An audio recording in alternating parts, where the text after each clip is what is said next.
ربنا ما بيجيبش حاجة وحشة.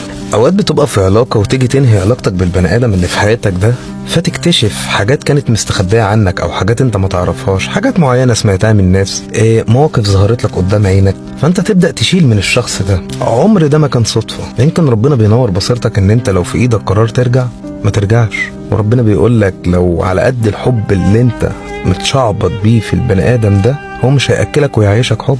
فتبدأ تظهر لك الحقائق، تبدأ تظهر لك حقيقة الشخص ده اللي انت اصلا ما كنتش متوقعها. الحاجات دي بتبان اكتر بعد ما العلاقة بتنتهي على فكرة. يعني تعالى كده انهي العلاقة مع بني ادم واتفرج عليه من بعيد. ممكن اقصى حاجة تبان من البني ادم ده ليك وانت بتنهي معاه، ممكن تشوفه بني ادم غير البني ادم اللي انت عارفه، لكن طباعه هو انت ممكن تتفاجئ بحاجات كتير قوي انت ما تعرفهاش. ومفيش بني ادم هيجي يقول لك انا وحش. واللي ظهر لك دلوقتي ده كان هيظهر لك لو كنت كملت مع الشخص ده بس مع العمر. علشان كده ملامح الناس بتتغير بعد ما بنسيبهم، بنشوفهم ناس عاديه. انت ممكن دلوقتي تكون شايف البني ادم ده بصوره انت الوحيد اللي شايفه بالصوره دي.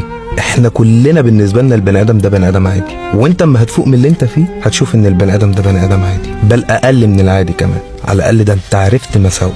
ربنا ما بيجيبش حاجه وحشه.